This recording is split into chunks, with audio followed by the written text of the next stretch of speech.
तमाम देखने सुनने वालों को सर्वर का सलाम मसनून कादर मुतलक आपको दुनिया आखिरत की कामरानियाँ अता करे। सारे दोस्तों से गुजारिश है कि चैनल को लाइक करें, सब्सक्राइब करें और शेयर करें। शुक्रिया। ये जो जजेस का लेटर सामने आया है, ये पीटीआई के बयानिए की बहुत बड़ी जीत थी और पीटीआई के बयानिए को बहुत बड़ी तकवीयत थी। बल्कि यूँ समझें कि अब बिला शक शुबा अब वो बयानिया तस्लीम कर लिया गया था। कहते हैं कि सोशल मीडिया में या टीमों में या प्रोपोगंडे में या अपनी बात आवाम तक पहुंचाने में पीटीआई का कोई सानी नहीं,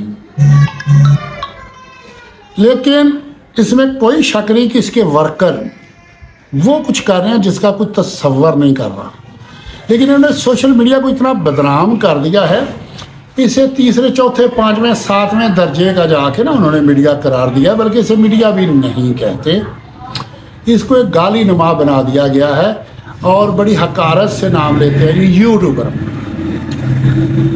जब खान साहब ने इसकी क़यादत वकला के हवाले की थी, उस वक्त मैंने वीडियो बनाई थी कि वकला जो है ना, इनके दो काम होते हैं बिल्कुल सादे और सिंपल लफ्ज़ों में, कि फ़ीस लेना और आइंदा के लिए अपनी फ़ीस बढ़ाने के लिए इक़दाम करना।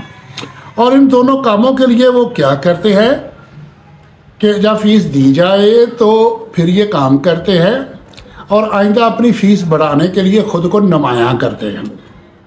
वो काम कर रहे थे अपनी फ़ीसों के लिए और खान साहब इनको ले आए सियासत में। जब ये सियासत में आ जाएंगे तो उनके डेजिग्नेशन चेंज हो जाएंगे।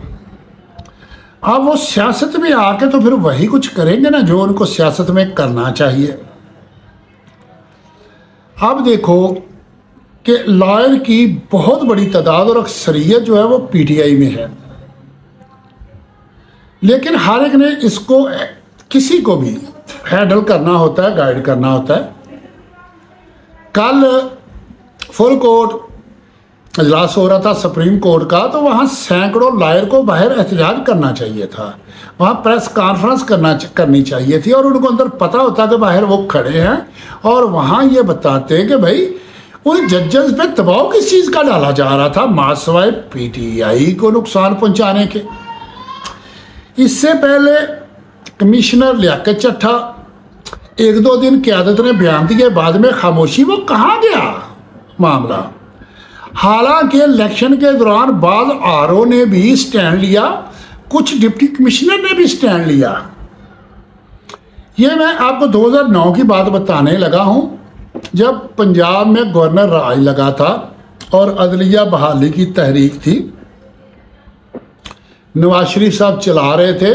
एक कांस्टेबल ने अभी बेल्ट पेश कर दी थी और एक कांस्टेबल की उस बेल्ट को इन्होंने इतना नुमाया और उजागर किया था कि पूरे मुल्क में एक तहलका मच गया था। यहाँ तो कमिश्नर क्या, जस्टिस लेवल के लोगों ने स्टैंड ले लिया है। मैं पहले ये समझता था कि यार ये स्टैंड बहुत कम क्यों ले रहे हैं। ओ भाई, अब मुझे समझ आई है कि इसलिए कम ले रहे हैं कि इनकी सपोर्ट में आता ही कोई नहीं। ये बयानियाँ इनको देते हैं और उस बयानिए को आगे चलाते क्यों नहीं है। ये मेरी आज वीडियो जो है ना, ये अगली बात सुनना, आपको किसी भी सोशल मीडिया पे किसी भी और से, सारे मुझसे बड़े हैं, बेहतर हैं, ये नहीं मैं कहता, लेकिन ये एक ऐसी मिसाल दे के मैं बात को समझाऊंगा कि हर एक के लिए बात को समझना आसान हो जाएगा। ये एक दो दिन पहले की बात है कि वकील साहब के पास में बैठा था, वहाँ एक साहब आते हैं, वकील साहब पूछते हैं कि सुनाओ। उन्होंने कहा जी दफ्तर तो हमने चेंज कर लिया है ना। मैं उसको ज़रा शॉर्ट करके डिटेल बता देता हूँ। हमारे मुल्क में एक अदारा है चाइल्ड प्रोटेक्शन ब्यूरो, बहुत कम लोग जानते होंगे, लेकिन ये एक बड़ा एक्टिव अदारा है और इसके ज़िम्मे ये है कि जो लोग अपने बच्चों को भीख मंगवाते हैं, ये छोटे छोटे बच्चों पे काम पे लगा देते हैं, उनको इन्होंने कब्ज़े में लेके अपने अदारे में ले जाना होता है। वहाँ इनको खाना दिया जाता है, अच्छी निगहदाश्त की जाती है, फिर उसके वालिदैन के ख़िलाफ़ पुलिस में कार्रवाई करके फिर उसके बाद अदालत के ज़रिए बच्चे उनके हवाले किए जाते हैं और इस गारंटी और श्योरिटी के साथ कि आप बच्चों से भीख नहीं मंगवाई जाएगी।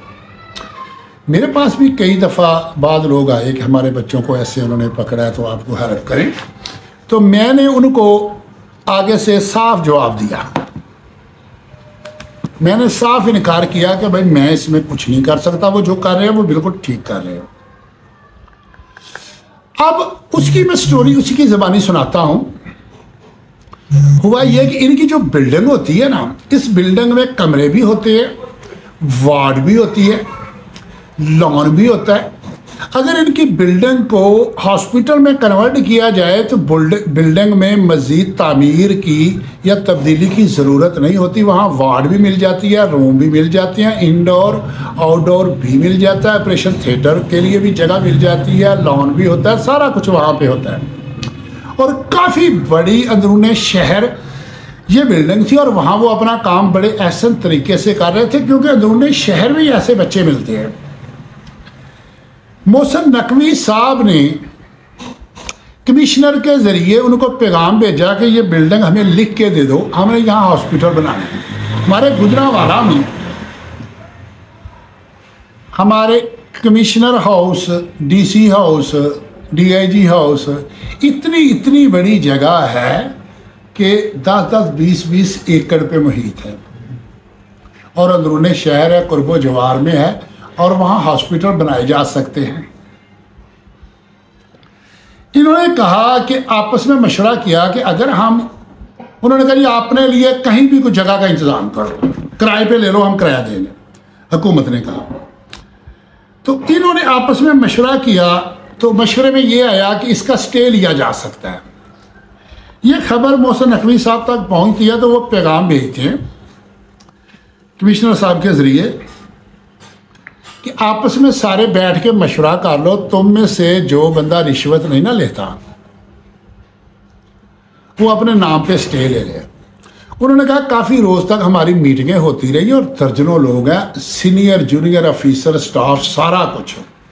उसने कहा कि हम में से एक बंदा भी ऐसा नहीं निकला कि जो रिश्वत से पाक हो। उन्होंने कहा कि फिर हम में से एक आम मुलाजिम था, उसने कहा कि जी मैं सारा कुछ भुगतने को तैयार हूँ, आप मुझे ये हलफ दे दें कि मेरे बच्चों को अखराजात आप उठाएंगे, आप 500-500 रुपया भी डालेंगे ना तो मेरे बच्चों का खर्चा चल जाएगा। यह खबर भी कमिश्नर साहब तक पहुँचती है तो कमिश्नर साहब सबको बुला के ना हर एक की फाइलें उनके आगे रख देते हैं कि ये देखो तुम्हारी फाइलें हैं, अब भी अगर कुछ करना है तो जाओ कर लो। उन्होंने कहा जी चुपके से इन्होंने वहीं पर दस्तखत किए, उनके हवाले की, और ये शहर से दूर एक बिल्डिंग उन्होंने 8 लाख किराए पे ले लिया।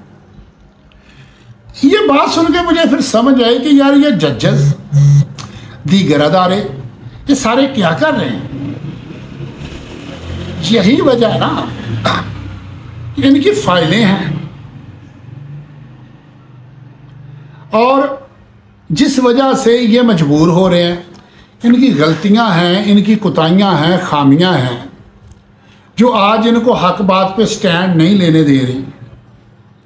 तो मैं ये समझता हूं कि अगर पीटीआई की लीडरशिप खड़ी हो जाए, स्टैंड ले ले, तो जब सारे अदारे उठेंगे ना, और सारे अदारे, मैं ये भी बताता हूँ कि मेरी जिस भी किसी अदारे वाले से कभी भी कोई मुलाकात होती है तो वो यही कहता है कि यार हम इस इंतज़ार में है कि कौम निकले, हम भी साथ स्टैंड ले लें। अगर हम इक्का दुक्का निकलते हैं तो हमारा ये बहुत बुरा हशर करते हैं। तो इस वक्त क़यादत को सोचना चाहिए, और मैं एक तैयारी कर रहा हूँ, सोच रहा हूँ, और इंशाल्लाह कल मैं वो वीडियो बनाऊँगा। खान साहब का जानशीन किसे होना चाहिए, और जानशीन भी वो होगा जिसे सारे वर्कर और कारकुन एक्सेप्ट करेंगे और उसमें वो खूबियाँ भी होंगी।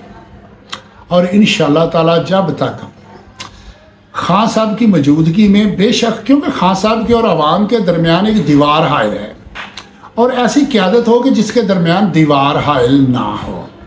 वैसे मैं एक बात और कर देता हूँ, जब वो कहते नहीं किसी के बारे में आमतौर पे बड़े बुजुर्ग, ये क्या शुतर बेमुहार की तरह चला जा रहा है, ये शुतर बेमुहार है इस वक्त कौम, इनको लीड करने वाला नहीं है, लीडर नहीं है। जिस दिन ये कौम उठ खड़ी हुई, क्योंकि आम तौर पे हमने देखा है कि जब किसी पार्टी जमात का कोई एजिटेशन होता है ना, तो उसे लीड करने वाला होता है। इंतज़ामिया किसी एक से बात करती है, मामला तय होते हैं, वो इशारा करता है, सारे रुक जाते हैं। बाज़ औक़ात किसी महल्ले में, किसी एरिए में कोई हादसा हो जाता है और जो संगीन नौइयत का होता है और आम पब्लिक निकल पड़ती है सड़कों पे, और हमेशा उसमें कत्ल व गारत होती है और बहुत बड़ा नुकसान होता है, क्योंकि उनको लीड करने वाला कोई नहीं होता। अवाम अपनी मन मर्जी करती है, इंतज़ामिया बात करे तो करे किससे। तो अगर कोई मोतबर इलाके के उस वक़्त वहाँ मौजूद भी हों तो उनकी सुनता कोई नहीं, क्योंकि वो शुतर बेमुहार होते हैं। अगर पूरे पाकिस्तान की कौम शुतर बेमुहार हो गई तो फिर तो ये सारा कुछ खुद ही कर लेंगे, अदालतें भी लगा लेंगे, सियाद भी बन जाएंगे, जज भी बन जाएंगे और जल्लाद भी बन जाएंगे। कोई जुगनू सतारा संभाल रखना, मेरे अंधेरों की फिक्र छोड़ो, बस अपने घर का ख्याल रखना।